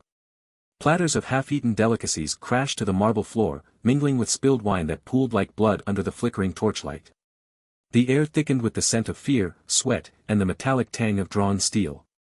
Through the grand arched entrance, mercenaries clad in mismatched foreign armor poured in, their boots thudding against the stone with a rhythm of impending violence. At their head was the commander whose aim Valerius had cursed earlier, a burly man with a scarred face, now fumbling his sword as if the weapon had grown slippery in his grip. He cursed, his blade clattering against the floor, but the dozen others behind him advanced with grim determination, their eyes fixed on the emperor. Valerius's heart hammered against his ribs, a frantic drumbeat echoing the panic around him. His body ached with the aftermath of spiritual depletion, a deep, hollow exhaustion gnawed at his bones, and dizziness swam at the edges of his vision. Yet, survival instinct sharpened his mind. He barked orders, his voice cutting through the din with imperial authority. "Captain Aaron. Form a line at the dais. Protect the nobles." Aaron, his loyal guard captain, snapped into action, rallying a handful of guards who had not yet been swayed by the conspiracy. They moved with disciplined haste, their armor clinking as they formed a shield wall before the throne, but Valerius could see the doubt in their eyes, a flicker of hesitation that threatened to unravel their defense. As the mercenaries closed in, their blades glinting in the firelight, Valerius's thoughts raced. He needed an edge, something to tip the scales. With a mental command, he accessed the divine chat room, the interface flickering in his mind's eye like a ghostly overlay. The conversation scrolled past. Fate Spinner was discussing turning tides in battles, musing on the whims of destiny in mortal conflicts. Valerius focused, and the Omnipotent Persona system analyzed the text, generating a response that felt both cryptic and authoritative. He posted it without hesitation. Fate favors not the passive observer, but the bold who weave their own threads into the tapestry of chaos. The words hung in the chat, a declaration that seemed to resonate with the cosmic entity. Almost instantly, Fate Spinner replied, its tone amused yet intrigued. "A mortal emperor who speaks like a weaver of fates. I offer a boon, a minor blessing to harden the resolve of your allies, at the cost of emotional energy. Will you accept?" Valerius gritted his teeth. Emotional energy, what little he had left after the night's betrayals and bluffs. But he had no choice. Accepted, he thought, and a wave of despair washed over him, cold and suffocating, as if all hope had been drained from his soul. For a moment, he felt the weight of his doomed prophecy press down, a crushing certainty that he might fail. Then, it passed, leaving him shivering but focused. Across the hall, the effect was immediate. Captain Aaron and the loyal guard straightened, their eyes hardening with renewed determination.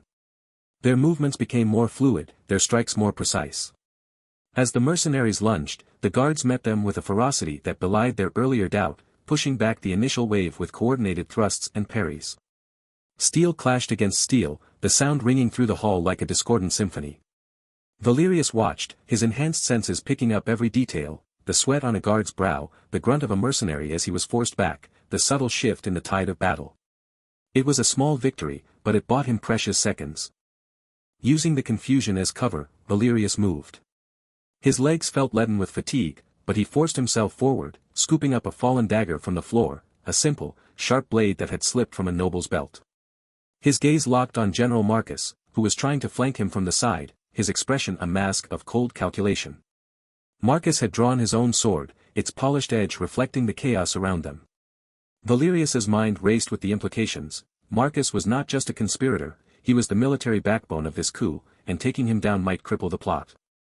Traitor, Valerius spat, his voice low but carrying across the din. He advanced, the dagger held in a defensive grip, his enhanced senses alert for any sudden movement. Marcus sneered, his eyes narrowing. You're weaker than you pretend, Valerius. I can see it in your stance, you're barely standing. He lunged, his sword slicing through the air with practiced ease. Valerius dodged, the blade whistling past his shoulder, but the effort sent a jolt of pain through his depleted body.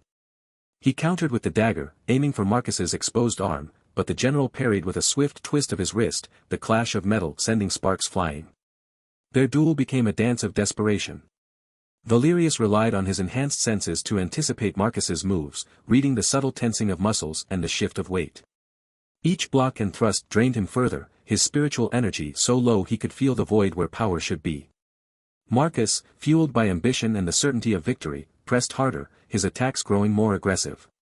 Your wife planned this well, he taunted, forcing Valerius back toward a pillar. She's always been the clever one. Valerius's breath came in ragged gasps, his mind clinging to the bluffs and favors that had brought him this far. He feinted left, then struck right, the dagger grazing Marcus's cheek and drawing a thin line of blood. The general recoiled, his confidence faltering for a heartbeat. In that moment of respite, Valerius's enhanced senses picked up a flicker of movement from the corner of the hall.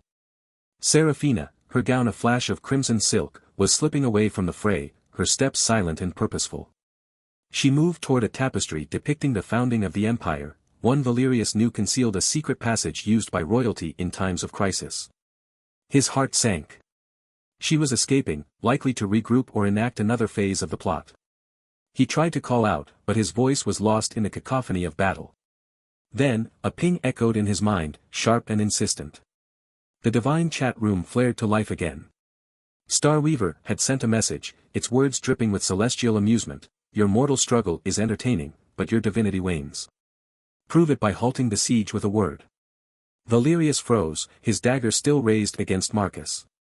The demand hung in the air, a test more dangerous than any blade. He had no power to stop the siege, no divine command to utter, only his wits and the fragile facade of a god. As Marcus regained his footing and lunged once more, Valerius's thoughts churned with the impossibility of the task, the weight of exposure looming like a shadow over the burning palace. Valerius's blade met Marcus's with a jarring clang that sent tremors up his arms, already weakened from the night's relentless strain. Sweat stung his eyes, blurring the chaotic tableau of the banquet hall. Around him, the clash of steel and shouts of men formed a dissonant symphony of violence.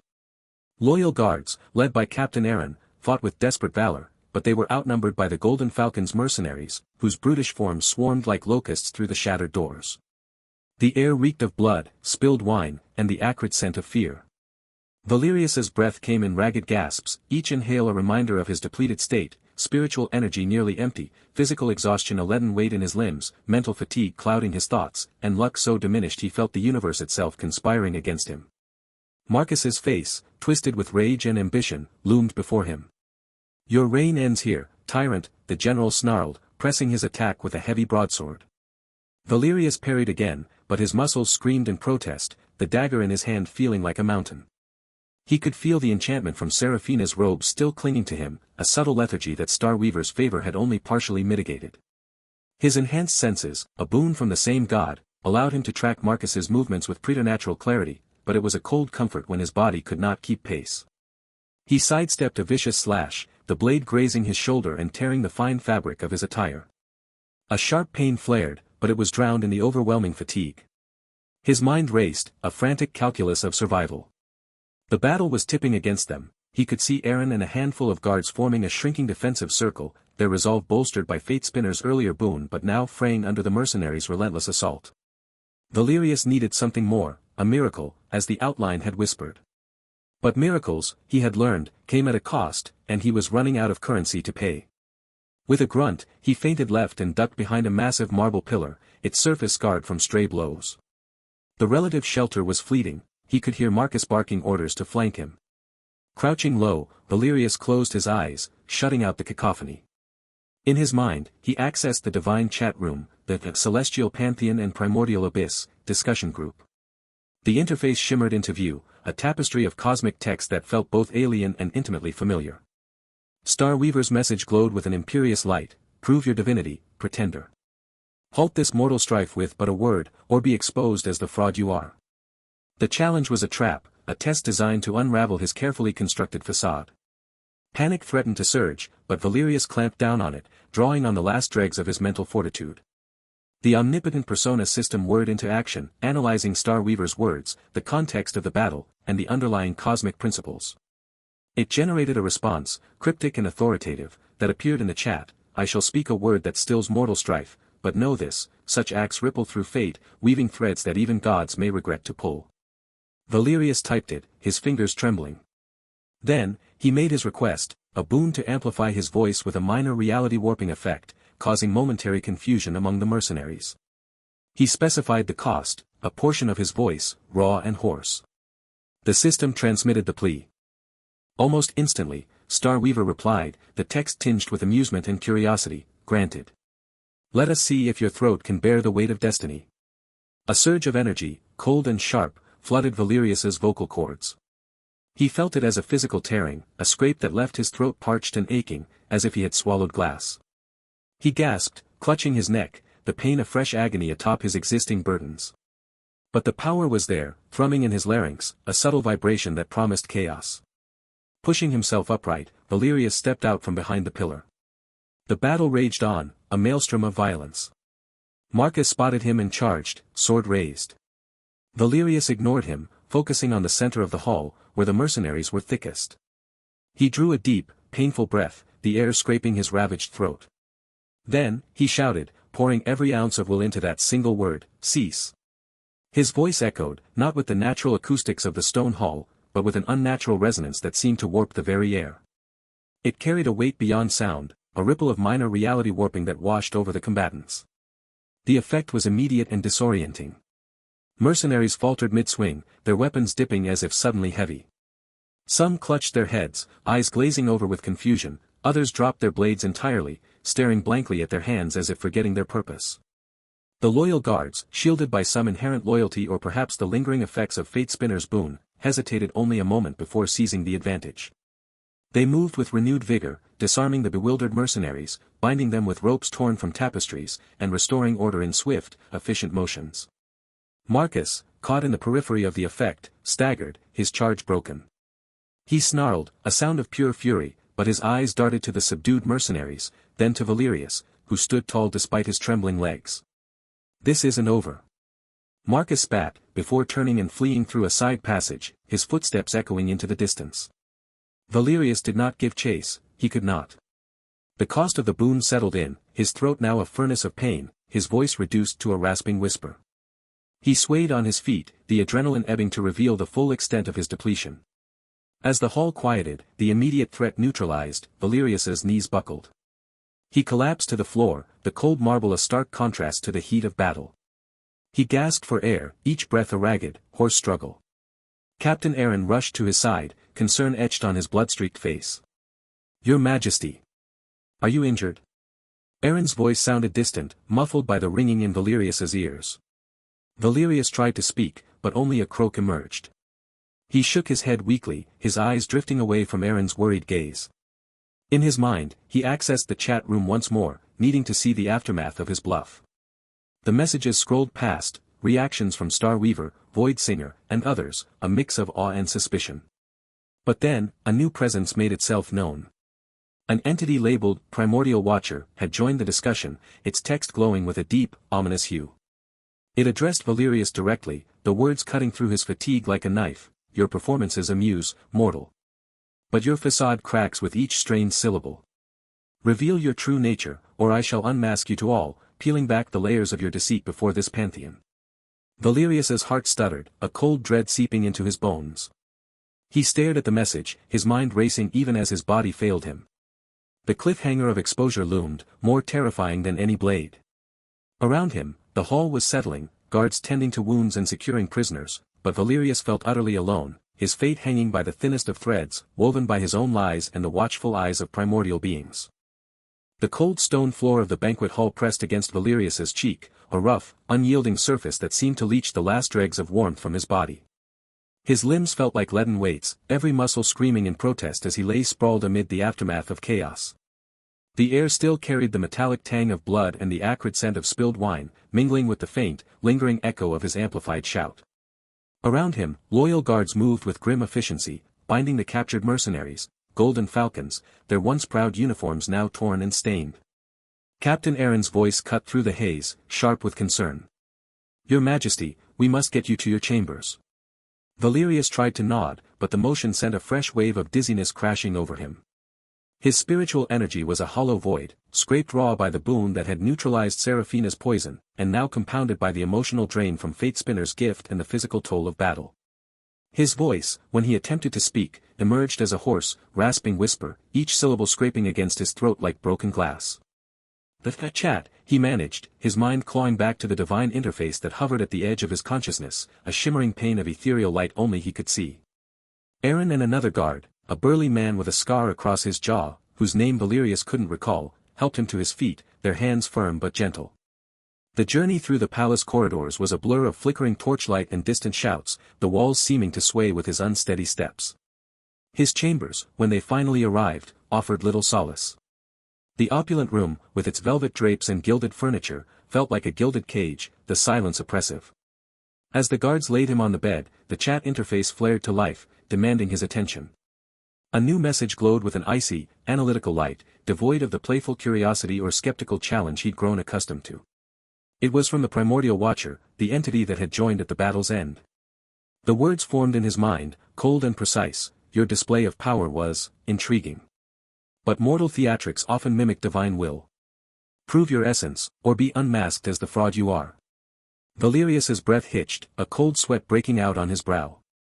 This wasn't a test he could bluff through with vague insights, the Watcher's gaze felt like a scalpel, poised to dissect his very soul. He forced his trembling fingers to interact with the Omnipotent Persona system, his thoughts a frantic scramble.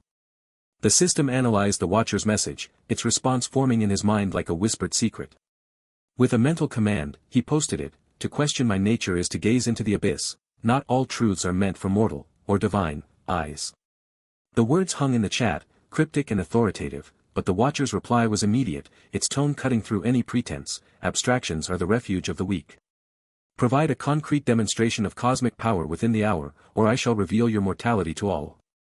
Panic surged, a raw, primal fear that tightened his chest. He had nothing, no energy, no luck, only the tattered remnants of his wits. But the system hummed, offering a lifeline, a trade. He could offer an enlightenment, a parable on the fragility of mortal realms, in exchange for time. It would cost him mental clarity, already frayed to its limits. Valerius hesitated, his vision swimming. Outside, the palace was still in turmoil, Seraphina and Marcus were out there, plotting, and he couldn't afford to lose his focus. Yet the alternative was exposure, and with it, cosmic consequences he couldn't fathom. Gritting his teeth, he accepted. The system generated a parable, a tale of a kingdom built on sand, its glory washed away by the tides of fate. As he posted it, a sharp, splitting pain lanced through his skull, as if his thoughts were being unraveled thread by thread. He gasped, clutching his head, the world blurring into a haze of colors and sounds. For a moment, he couldn't remember where he was, why he was here, the memory of the banquet, the poison, the battle, all slipped like water through his fingers. Then, slowly, it coalesced back, but his mind felt foggy, distant, as if viewing himself through a thick pane of glass. The Watcher's response was measured, almost amused, a poignant, if simplistic, allegory. Very well. You have 12 hours. Fail to deliver, and the abyss will gaze back. The reprieve was a fragile thread, but it was enough. Valerius pushed himself upright, ignoring the protests of his body. He couldn't rest, not now. Summoning Aaron, he ordered an interrogation of the captured mercenaries. The process was brutal and efficient, conducted in a damp cell beneath the palace. Valerius watched from the shadows, his enhanced senses, a lingering gift from Star Weaver, picking up every flinch, every whispered confession. One mercenary, a young man with fear in his eyes, broke under pressure, revealing that Seraphina had fled through a hidden passage in the eastern wing, leading to the ancient catacombs beneath the palace. As night deepened, the palace settling into an uneasy quiet, Aaron returned to the chambers, his face grim in the flickering candlelight. Your Majesty, we tracked her to the catacombs.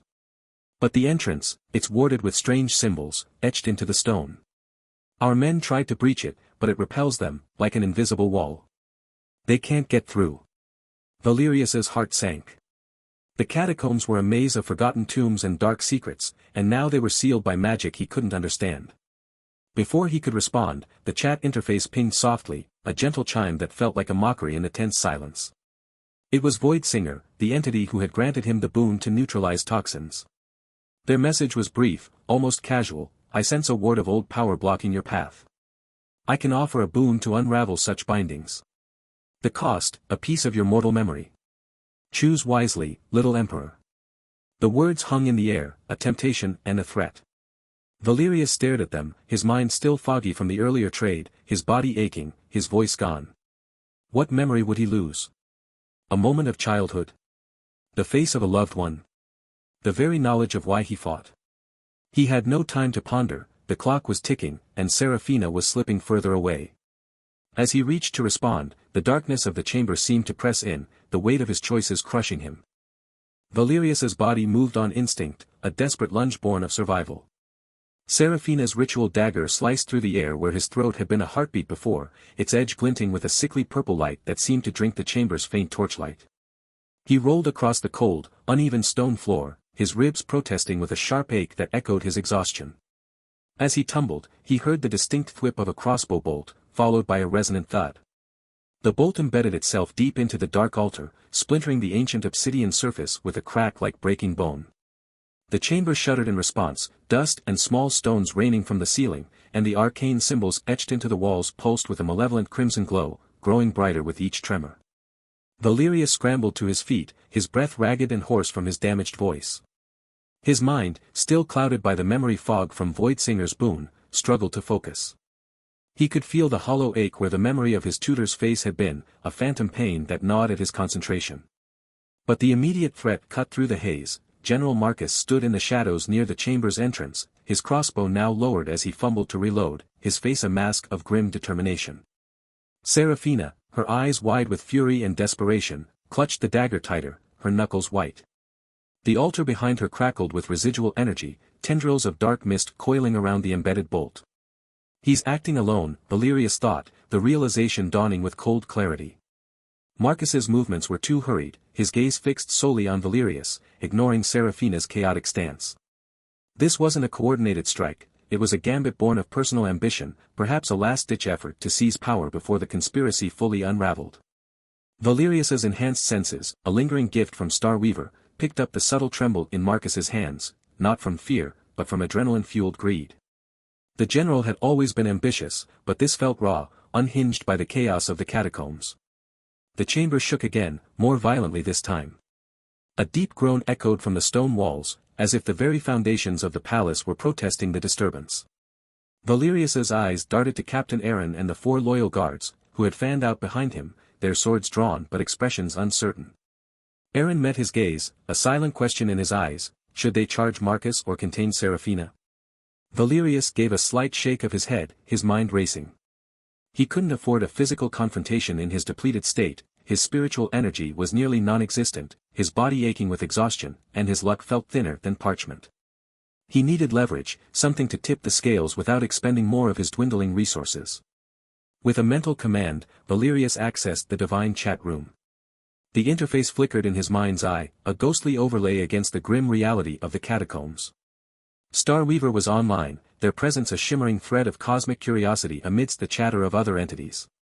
Valerius's fingers, though trembling, typed with practiced urgency, the Omnipotent Persona system analyzing the situation and generating a response that felt both cryptic and authoritative.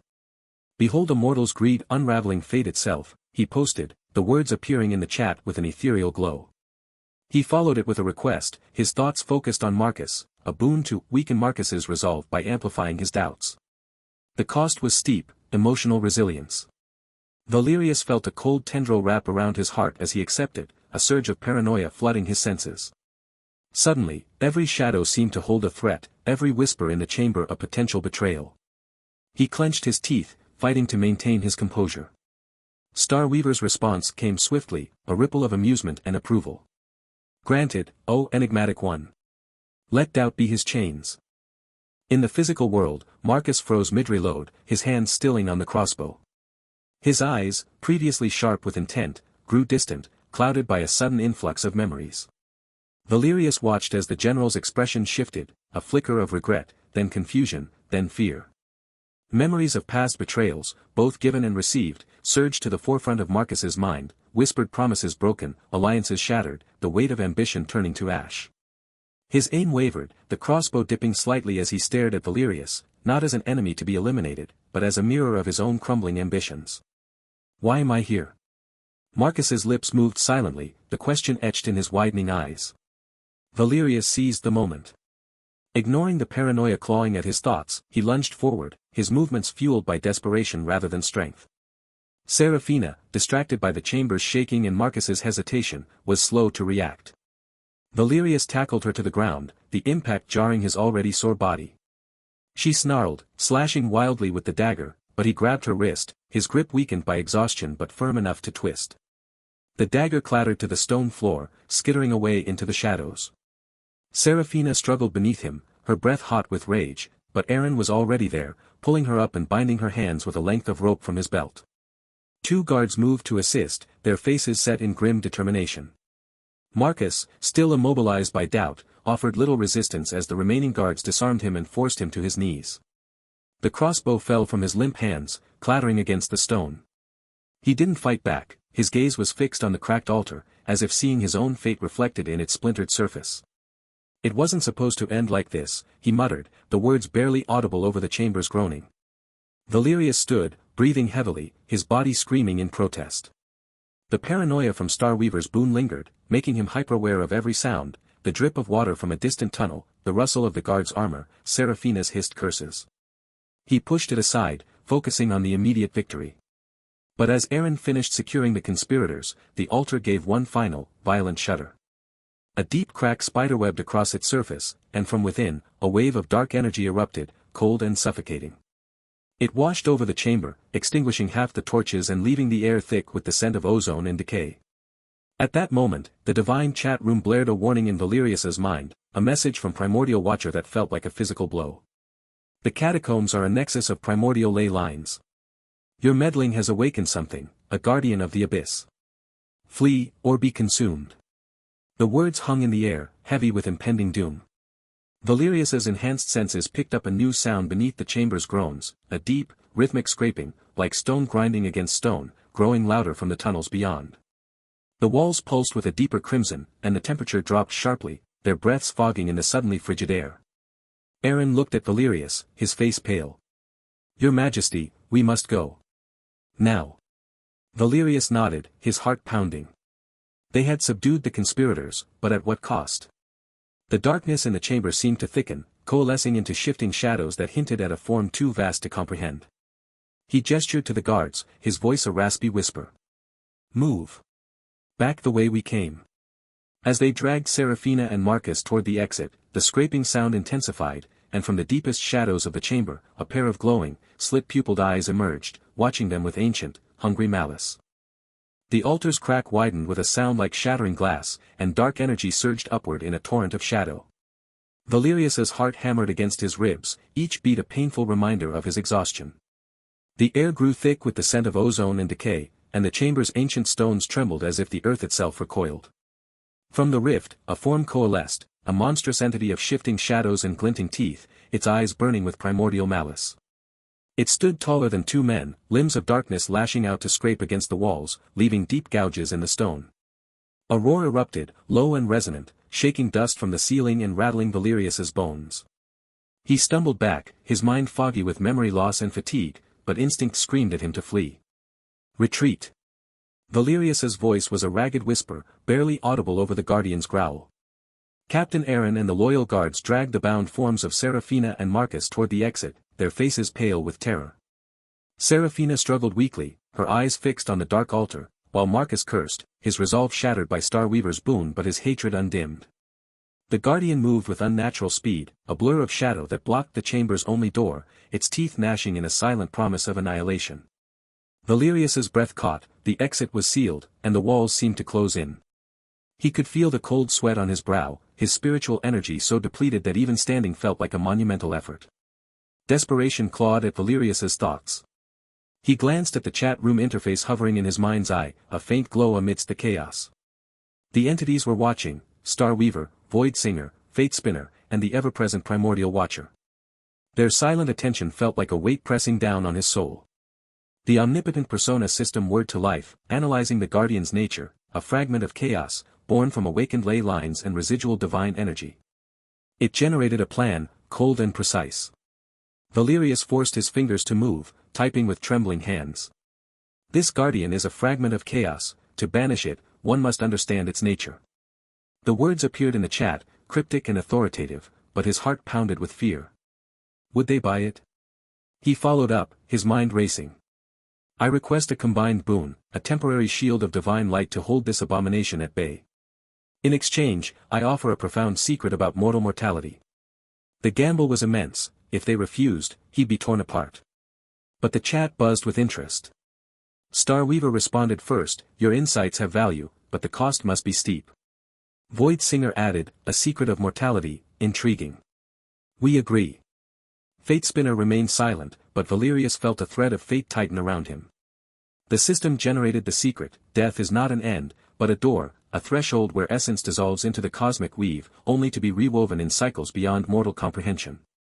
He posted it, and as the words left his mind, a coldness seeped into his bones, sharp and invasive. It felt like ice spreading through his veins, stealing warmth and vitality. A portion of his lifespan, years he couldn't afford to lose, was torn away, leaving him gasping with a hollow ache deep in his chest. From the chat, a shimmering barrier of light erupted around the chamber, golden and ethereal. It formed a dome between the Guardian and the exit, holding the entity at bay with a low hum. The Guardian roared again, slamming shadowy fists against the shield, but the light held firm, flickering with divine energy. Valerius didn't wait. Now! Go! He shouted, his voice cracking with strain. Captain Aaron and the guards surged forward, hauling the conspirators through the narrow gap as the shield wavered under the Guardian's assault. Valerius followed last, his legs heavy with exhaustion, every step a battle against the coldness gnawing at his core. He glanced back once, the Guardian's eyes met his, filled with ancient hunger, before the chamber collapsed in a shower of stone and shadow. They stumbled into the catacomb tunnels, the roar of the Guardian fading into a distant echo. The air grew cooler, and the scent of decay lessened, replaced by the damp earth of the underground passages. Valerius leaned against a wall, breathing ragged, his body trembling from the toll. The mental fog from earlier chapters still clouded his thoughts, and the new coldness in his bones made him feel older, frilier. Captain Aaron approached, his face etched with concern. Your Majesty, are you? Valerius waved him off, unable to speak. His focus turned inward, to the chat room. The entities were discussing the secret he'd offered, their messages scrolling past in a blur of cosmic jargon. But then, Primordial Watcher's words cut through the noise, cold and deliberate: your secret was enlightening. But your mortality is now laid bare. You have one day to prove your divinity conclusively, or I will expose you to the entire Pantheon. Valerius's blood ran colder than the life force he'd lost. The threat hung in the air, more terrifying than any abyssal guardian. He had survived the physical danger, but the cosmic one loomed larger than ever. As they ascended toward the palace surface, the weight of the deadline settled on his shoulders, a ticking clock that could unravel everything. He thought of Seraphina's poisoned schemes, Marcus's betrayed loyalty, and the gods watching from beyond. His facade was cracking, and only a day remained to cement the lie that had kept him alive. Dawn's pale light filtered through the stained glass windows of the throne room, painting fractured rainbows across the marble floor where Valerius stood. He leaned heavily against the obsidian throne, his knuckles white where they gripped the armrest. The journey from the catacombs had been a blur of torchlight and stumbling footsteps, Captain Aaron supporting him while the loyal guards dragged the bound forms of Seraphina and Marcus behind them. Now, in the cold silence of morning, exhaustion settled into his bones like lead. His body felt hollowed out. The memory fog from Void Singer's boon still clouded his thoughts, making his childhood tutor's face an empty silhouette in his mind. The spiritual energy depletion left his senses dulled, the world seemed muffled, as if viewed through thick glass. Physical exhaustion made every movement an effort, his muscles trembled with the memory of dodging daggers and crossbow bolts. Mental fatigue gnawed at his concentration, and the diminished luck he traded away made him acutely aware of how precarious his balance was against the throne. Emotional drain from Starweaver's boon left him feeling brittle, as if one more shock might shatter him completely. His voice, damaged from overuse of reality-warping amplification, came out as a rasp when he tried to speak. And beneath it all, the coldness in his bones from the lost lifespan, a constant reminder of mortality he'd bartered away. Yet his eyes remained sharp as they scanned the room. Captain Aaron stood at attention nearby, his armor still smudged with catacomb dust. 4 loyal guards flanked the doors, their expressions grim. In the dungeons below, Seraphina and Marcus awaited judgment. The mercenaries had been disbanded at dawn, their weapons confiscated, their leaders arrested on Aaron's orders. The immediate physical threat had been neutralized. But the true danger remained. Valerius's mind drifted to the divine chat room, to Primordial Watcher's ultimatum. He had until sunset to prove his divinity, or his mortal facade would be exposed to the entire Pantheon. The thought sent a chill through him that had nothing to do with the morning cold. He closed his eyes, calling up the Omnipotent Persona system interface in his mind. It hovered there, a shimmering lattice of light only he could see, analyzing every conversation from the Celestial Pantheon and Primordial Abyss discussion group. He scrolled through the chat history, his mind working despite the fog. Starweaver discussing the weaving of fate threads. Void Singer debating the nature of mortality. Fate Spinner arguing over cosmic balance. And Primordial Watcher, always watching, always questioning. Valerius's fingers tightened on the throne. He needed something grand. Something that would silence even the Watcher. For hours, he sat there motionless, his mind racing. The system analyzed patterns, cross-referencing divine conversations about ley lines, mortal realms, and cosmic convergence. It generated possibilities, probabilities, cryptic phrases that resonated with divine authority. Valerius discarded dozens of drafts, each one feeling insufficient. The cost would be immense, he could feel the system warning him that crafting such a proclamation would drain nearly all his remaining mental and spiritual energy. But he had no choice. As midday approached, he finally settled on the words. A grand, sweeping declaration about the convergence of mortal and divine realms, phrased not as speculation but as divine decree. He wove in references to the catacombs' awakened ley lines, to the abyssal guardian they'd barely escaped, to the very fabric of reality thinning as gods and mortals drew closer. The system polished it until every syllable hummed with otherworldly authority.